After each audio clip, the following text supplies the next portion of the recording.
We'll get the door off and continue on. We can really get a look at these hinges. Close enough that it's probably fine.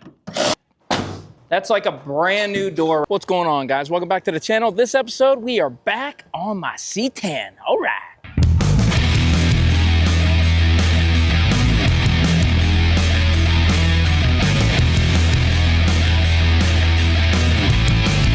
You're back on my 81 C10. Do you have a square body with saggy doors?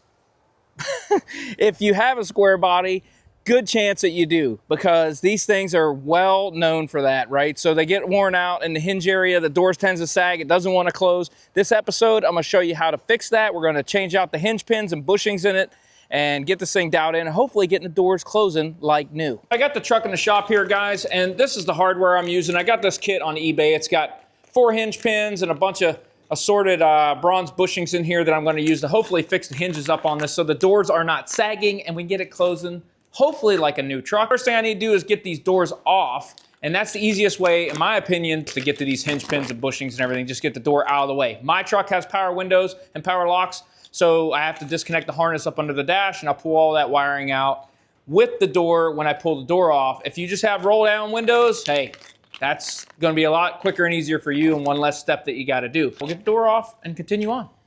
I'll show you where we're having the problem on this hinge right here. Keep your eye right here. I'll move the door up and down and you should be able to see all that play. You can see the play right here. These doors just get worn out at the hinges and it just bounces all around like that. And it doesn't want to close right. It's sagging, right? So we want to get this door off and get this fixed. The first step to doing that and getting this door off is these are the bolts we're looking at, right? On this side of the hinge, on the door side. So you have, on the upper hinge, you have 2 bolts on top, 1 bolt on the bottom. And on the lower hinge, we have basically the exact opposite. You have 2 bolts on the bottom and 1 bolt on the top, okay? So what I normally do is I'll pull these bottom 2 bolts out, loosen this one, and just leave it loose. And then on the upper hinge, I'll take one of the top bolts out, loosen the other, and take this bottom one completely out. And that way, when I'm absolutely ready to pull the door off, take out those last couple bolts and just pull it out. Now, mine having power windows, power locks, has this little accordion thing where the harness runs through and goes up underneath the kick panel and under the dash. So I'll disconnect that wiring and maybe take this kick panel out of the way and disconnect this accordion thing on the truck side and pull all this out together. So let me get some of this loosened up and I'll get right back with you. All right, so I went ahead and got the harness all loose, pulled the kick panel out, and just pulled this harness completely through and out right here. This had 2 bolts holding it on, pulled that out so it's out of the way and ready to come off. Now on the hinges, I went ahead and marked with a Sharpie. I just drew an outline and put kind of some indicating marks here, right? So that I know where this door is going to live. And I traced every hinge and then put just a little dash mark on the top bottom. I'll go ahead and start pulling all the hinge bolts now. I'm using a 14mm flex head ratcheting wrench. You can use a socket or whatever you like. I also put some jack stands under the door just to kind of help hold this door up because I am by myself. It's a quick update. Bolts are out on the bottom and this one's loose on the top. You can see that hinge is really loose. This is the bottom hinge. Come up to the top hinge. Got that bolt out. Took this far bolt out. And this one is also loose. So we're ready to pull this out. Guys, so again, this door is fairly heavy. So the jack stands are under there as a safety precaution. But if you can get someone to help you, I highly recommend that. If you can't, I have the jack stands, the windows down a little so I can put my hand right up underneath there. So now that I have this pretty stabilized, I'm gonna go ahead and just zip those last 2 out with my little Milwaukee and hope that I don't drop the door.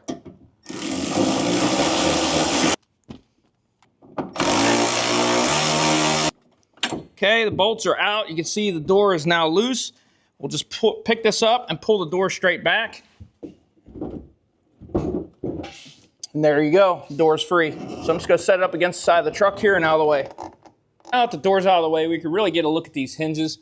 Here's the lower one. You can see that thing is just completely wallered out, okay? So these pins, if you have the factory pins, they have a little bit of like a, kind of like a shoulder here to keep them from backing out. So you could probably knock this out that way or grind that down. The way I like to do this is just cut this pin off with a whiz wheel or a death wheel, whatever you want to call it. Cut right through this, knock the bottom out, the bottom and the top out the top, and then I can just pull this out and get to the bushings. And hopefully our brackets aren't too wallered out, and our bushing will fit in there nice and tight, and we'll be good to go. If you do cut these, like I'm going to, be careful you don't get into your fender, which is right here, or your hinge, which is right here, especially if you have a nice truck. If you have a nice truck, you're going to want to cover your carpet, all that kind of stuff. Not too worried about it with this truck here, but let me get these cut and knocked out, and we'll keep moving on. I'm also going to mark these brackets, top and bottom, and just make sure you know the orientation of them, so when you put it together, you know how all this goes. Pins go from the top down to the bottom, top down to the bottom, and then once you get it apart, you'll see which way your bushings are in there, and we'll get that all thrown together.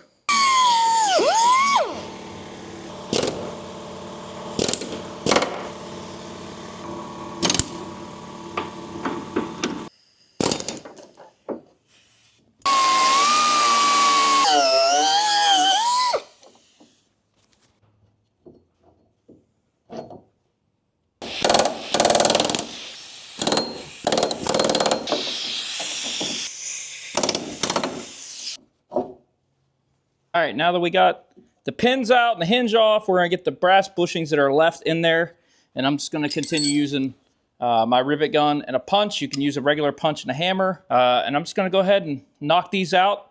The lower hinge bushings, there is none. So knock these out and get the new ones and see what we can do here.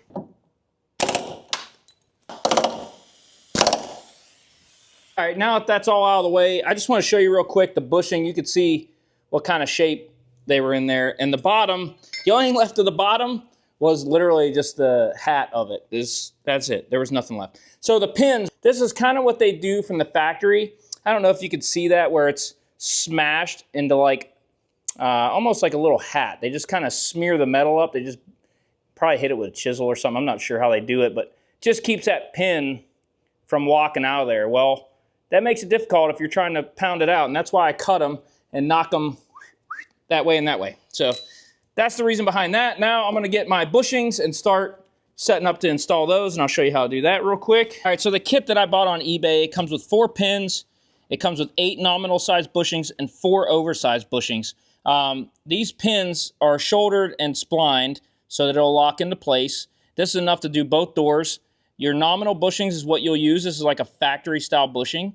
Now, if your hinge is wallered out too big for a nominal size bushing to go in there, they also supply 4 of these bushings. I guess in theory, they're hoping that not all of your hinges are messed up. But let's say you have a hole that's messed up.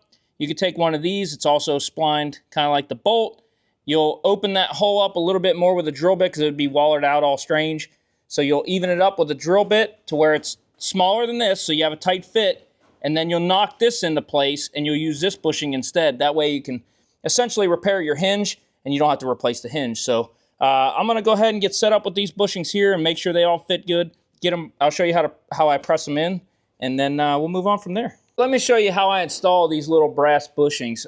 You could just set it in the hole there and tap it in with a hammer or a brass hammer. You just gotta be careful because these little bronze fittings, you can bust them. They'll break, and you don't want to do that on your brand new one. So I like to press them in, and I use a set. Now these are made by Nipex, but I think Harbor Freight actually sells a version of these now. I use these a lot to press like bushings in the aviation world years and years ago. So what I'll do is find a socket like this that will receive the smaller side of your bushing, right? It can fit in there. And then stick this in here.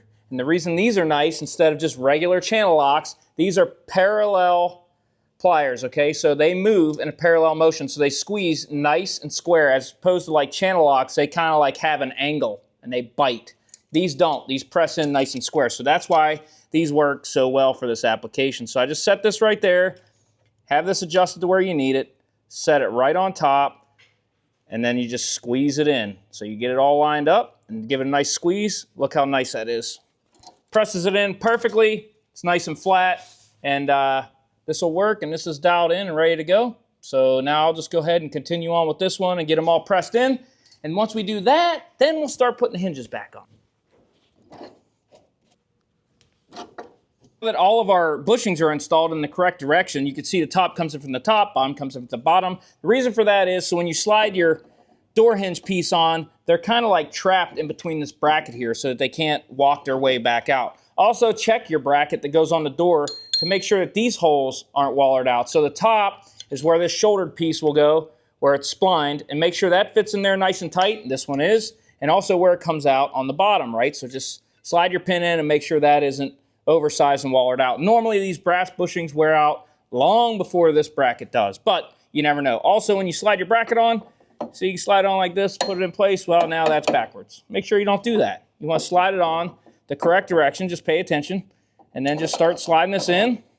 Get it all lined up. I'll get my brass hammer, finish knocking this in, and this one will be dialed in. Now, we got a little bit of play here, so when I beat on this with a hammer, I don't want it smashing my bushing, so I'm just going to take a flathead screwdriver and kind of wedge it into this bracket to take up that space so that when I'm hitting this, it's putting the pressure on my screwdriver and not my brand new bushing. So that's the plan. Now that's in there nice and flat and flush, and that ain't going nowhere. That's a good install. Now we have no slop in this. This bracket's ready, so we'll move down to the bottom, get that hinge installed.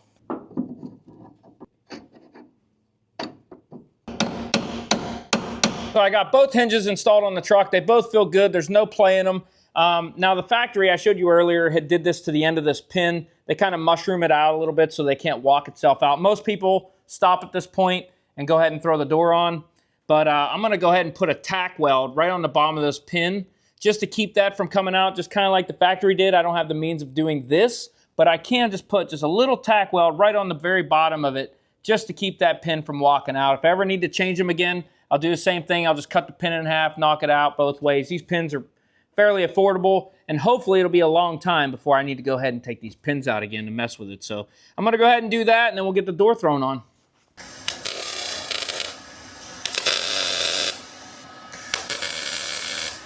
All right, so I'm going to grab this door. Got my jack stands in place. I'm going to lift it up, put it in position. I put a little anti-seize on my bolts so that hopefully they'll come back out easily the next time, and the little extra lubrication will help them go in a little bit easier. So I'll go ahead, get this on the jack stands, slowly move it into place. Again, if you can get someone to help you, I would definitely do that because it would definitely help in this case, but I'm going to just try to do it by myself, and then we'll kind of get all the bolts started and then start running them down and lining up all our marks, and then we'll snug it into place. So hopefully that all goes smooth. We'll see what happens. Yes! I think it got heavier since the last time. I don't even know if I'm on the jack stands. Am I on the jack stands? I can't see. See if we can slide her in a skosh. When I say a skosh, I mean a lot. Let's see if we can get a bolt started in her. Oh boy, going down a bad path. Should have got help. All right, here we go. Woo, we got one started. We can get a bottom one going. Oh yeah, thing lined up perfect.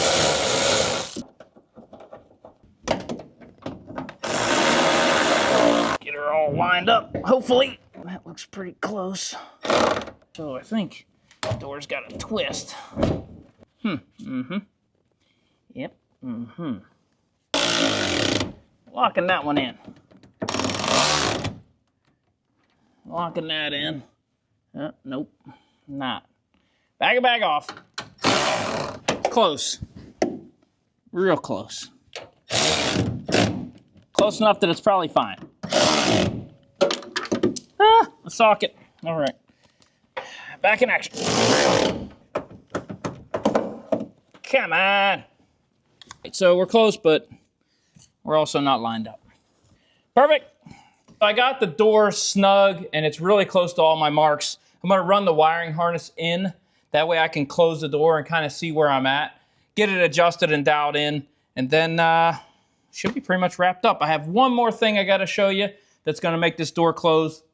Money. We don't even know if it'll close yet with the hinges, but I got an extra thing that I got to do, and I'll show you that in a minute once we get to it. All right, here we go. Harness going in. So I got the wiring harness routed through. It's not connected, but it's wired through. So let's just go ahead and see if the door will close. The thing we want to check is if there is any play in the hinge, and it is completely gone. That thing is rock solid, just like it would have been from the factory. Now, will it close? We want to make sure it kind of lines up. And you gotta give it the old You gotta give it the square body slam. And if you've owned a square body, you know that's a thing, the square body slam, boom. Because if you don't slam it, it does that, right? And then every time your girlfriend or your wife or your kids get in, they're like, my door's not closed. You're going down the road and this thing's just rattling around. Well, I got a trick for that too. Let me show you. It's cheap and easy, which is right up my alley. Let me show you how we can fix this real quick, and you'll be able to close it with one finger. Stand by. Now, an easy way to fix that door so that we can close it with just one finger, you want to get you some 1/2-inch PEX pipe.